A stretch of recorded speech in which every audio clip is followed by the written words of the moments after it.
90 రోజుల కోర్సు పూర్తి చేస్తే చాలు 100% ప్లేస్మెంట్ సపోర్ట్ తో సాఫ్ట్వేర్ జాబ్ మీ సొంతం. వెంటనే కోడ్ జ్ఞాన్ డెస్టినేషన్ ని సంప్రదించండి.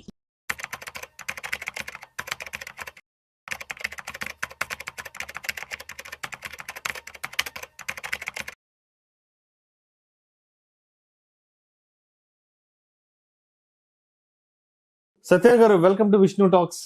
నమస్తే.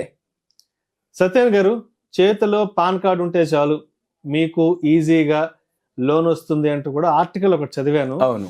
అసలు పాన్ కార్డ్ తో లోన్ ఎవరు ఇస్తారు, ఎక్కడ ఇస్తారు, ఎంత ఇస్తారు, అసలు దీనికి ఏ విధంగా దాఖలు చేయాలి, ఈ లోన్ అమౌంట్ తీసుకొని మళ్ళీ కొద్ది రోజుల తర్వాత ఈ లోన్ అమౌంట్ కనుక మనం సకాలంలో రీపే చేయకపోతే దాని తర్వాత ఎటువంటి తీవ్ర పరిణామాలను కూడా ఎదుర్కోవాల్సి ఉంటుంది.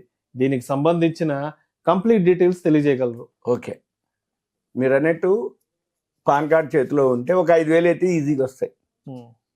చాలా మందికి ఏమనిపిస్తుంది అంటే 100, 500, 1000 కూడా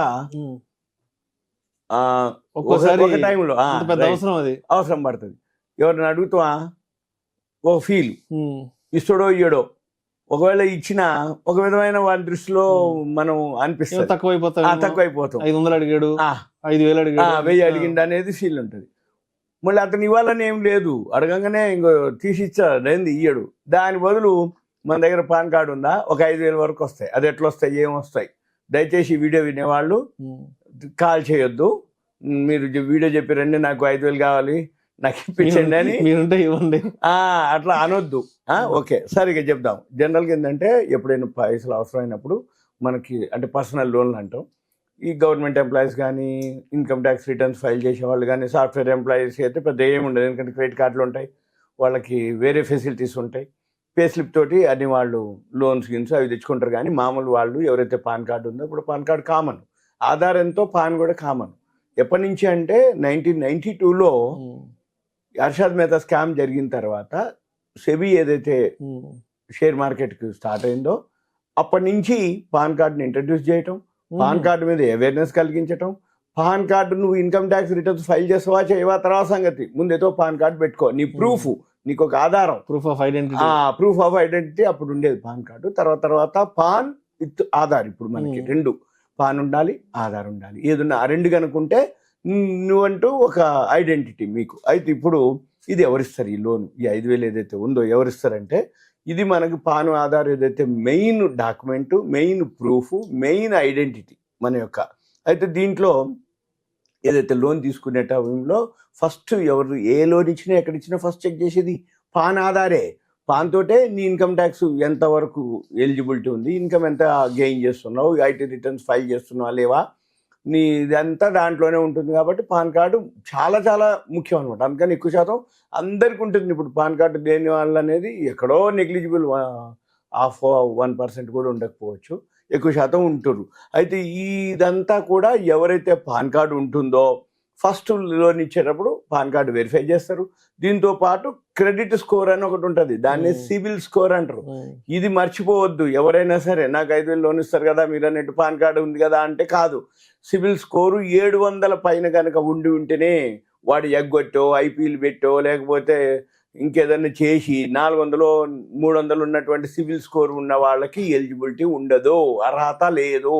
అర్హత ఎవరైతే ఎలిజిబిలిటీ వస్తుందో 700+ ఉండి సిబిల్ స్కోర్ ఉండి ఆయన ఎటువంటి డిఫాల్ట్, ఎటువంటి లోన్లు తీసుకోకుండా, ఎటువంటివి తీసుకున్నా కానీ టైంకి రీపేమెంట్ చేసిన వాళ్ళకి పాన్ కార్డు కనుక చేతిలో ఉంటే 5,000 అయితే ఇమీడియట్గా వస్తాయి. ఇది ఎవరెవరు ఇస్తారు? పబ్లిక్ సెక్టార్ బ్యాంకులు, ప్రైవేట్ సెక్టార్ బ్యాంకులు, రెండోది నాన్ బ్యాంకింగ్ ఫైనాన్స్ కంపెనీలు, ఎన్బిఎఫ్సిలు నెంబర్ ఆఫ్ ఉన్నాయి. కొన్ని వందల నాన్ బ్యాంకింగ్ ఫైనాన్స్ కంపెనీలు ఉన్నాయి. నేను పేర్లు చెప్తా, వాళ్ళు ఇస్తారా ఇయ్యరా అనేది కాదు, చాలా ఉన్నాయి నాన్ బ్యాంకింగ్ ఫైనాన్స్ కంపెనీలు. ఉదాహరణకు కొన్ని 100 ఉన్నాయి.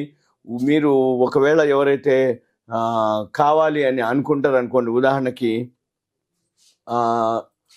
సింపుల్గా ఫైనాన్స్ సెక్టార్కి వస్తాయి 526 కంపెనీలు ఉన్నాయి. ఓన్లీ అఫీషియలే, ఏది అఫీషియల్గా లోన్ ఇచ్చే కంపెనీలు 526 కంపెనీలు ఉన్నాయి. ఈ లోను ఎవరిస్తారు, ఎట్లిస్తారు? వాళ్ళు ఎన్బిఎఫ్సీలు అంటాం మనం, ఎన్బిఎఫ్సీలు వాళ్ళు ఇస్తారు. దాని నుంచి మనం తీసుకోవచ్చు. 526లో మీకు వీలైందంటే అట్లా పేర్లు చెప్పం మనం, ఎందుకంటే మళ్ళీ ఆ పేర్లు మనం ప్రచారం చేసినట్టు అయింది కాబట్టి మేము పేర్లు చెప్పం. తర్వాత మళ్ళీ మెయిన్ ఏంటంటే ఎవరైతే ఇస్తుండ్రో మీరు ఆ ఫైనాన్స్ కంపెనీకి వెళ్ళి వడ్డీ రేటు చూసుకోవాలి ఫస్ట్. చాలా వాటిల్లో ఇక్కడ మతలబ్ ఏంటిది అంటే ఫైనాన్స్ కంపెనీలో వడ్డీ రేటు తక్కువ ఉంటే ప్రాసెసింగ్ ఫీజు ఎక్కువ ఉంటుంది. ప్రాసెసింగ్ ఫీజు అంటే డాక్యుమెంటేషన్ అని ఉంటుంది. అవునవును. ఈ ప్రాసెసింగ్ ఫీజు కింద ఎక్కువ వసూలు చేస్తారు. లేదు ప్రాసెసింగ్ ఫీజు తక్కువ ఉంటే వడ్డీ రేట్ ఎక్కువ ఉంటుంది. గవర్నమెంట్ బ్యాంకులు కానీ ఆర్గనైజేషన్స్ పెద్ద ఏవైతే ఉన్నాయో వడ్డీ రేట్ చాలా తక్కువ ఉంటుంది, ప్రాసెసింగ్ ఫీజు కూడా తక్కువ ఉంటుంది. మనం అవి వెరిఫై చేసుకోవాలి. వడ్డీ రేట్ తక్కువ ఉండి ప్రాసెసింగ్ ఫీజు ఎక్కువ ఉందా, ప్రాసెసింగ్ ఫీజు తక్కువ ఉండి వడ్డీ రేట్ ఎక్కువ ఉందా, రెండు బేరీజ్ చేసుకొని ఎంత పడుతుంది నువ్వు చూసుకోవాలి. అది మెయిన్.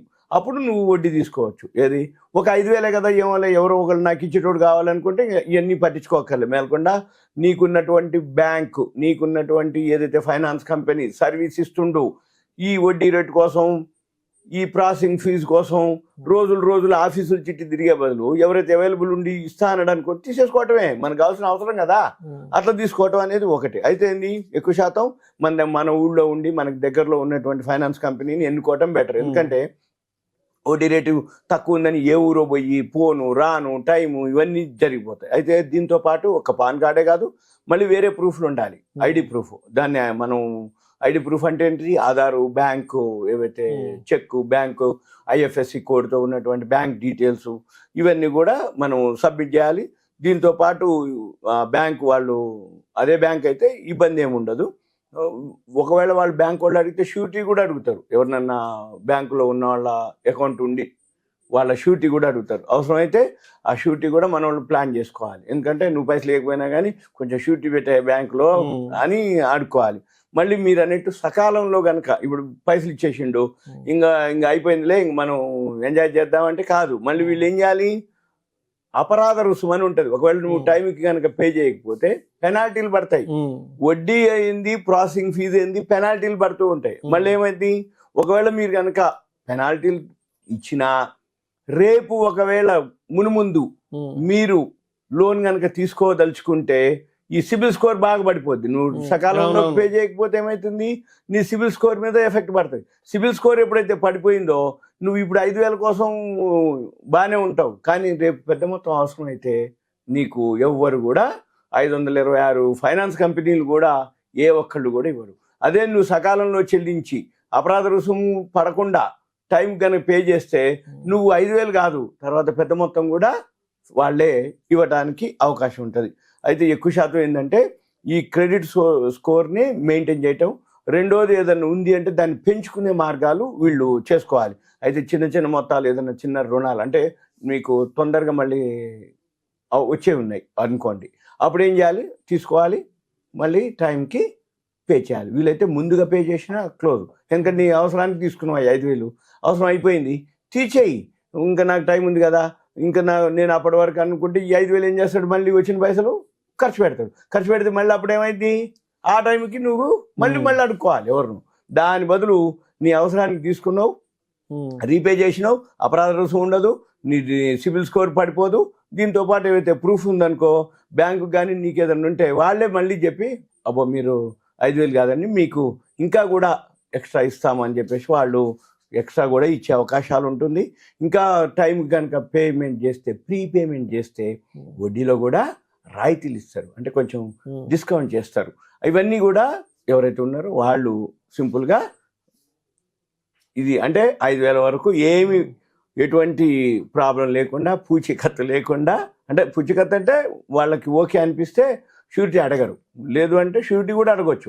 వాళ్ళని బట్టి మనం చూసుకొని చేసుకోవచ్చు. ఇదే కాదు, మంచిగా కనుక సిబిల్ స్కోర్ మెయింటైన్ చేసి కనుక చేస్తే ఇలా కోట్ల వరకు కూడా లోన్లు తీసుకుంటారు. సిమెంట్ ఫ్యాక్టరీలు అన్నీ పెద్ద పెద్ద ఎట్టి వాళ్ళు ఏమైనా సొంత పైసలు పెట్టిరా, వాళ్ళు కూడా లోన్లే.